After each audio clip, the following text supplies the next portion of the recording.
নির্বাচন কমিশনের ইসি ওই দিন বলতেছে মাঝে মধ্যে দুই একটা খুন খারাপি হয়, এই যে হাজির একটা ঘটনা হয়েছে, আমরা এগুলো বিচ্ছিন্ন ঘটনা বলে মনে করি।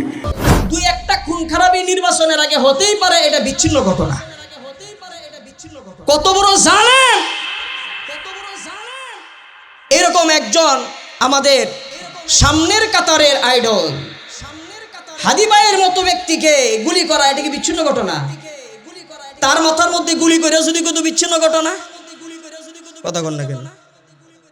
তার ছেলের গায়ে যদি গুলি করে বলতো বিচ্ছিন্ন ঘটনা, সেটা তো বলবে না।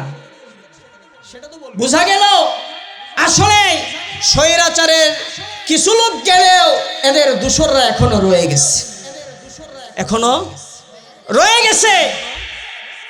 মোট কথা হলো, আমার মূল মেসেজ, সব কিছু করেন কে? ক্ষমতা কার হাতে? আল্লাহর হাতে। এইটা আমাদের দিলের মধ্যে রাখতে হবে। শুধু দিলে রাখতে হবে না, মুখেও বলতে হবে, মুখে বললেও হবে না, কাজে বাস্তবায়ন করতে হবে। এই জন্য নবীজি বলেন, লা ইলাহা ইল্লাল্লাহ, আল্লাহ ছাড়া আর কোনো করনেওয়ালা জাত নাই। আল্লাহ খাওয়ানেওয়ালা, আল্লাহ পালনেওয়ালা, আল্লাহ রক্ষাকর্তা, আল্লাহ বিধানদাতা, আল্লাহ ক্ষমতার মালিক, আল্লাহ ইজ্জত দিতে পারে, আল্লাহ জিল্লত দিতে পারে।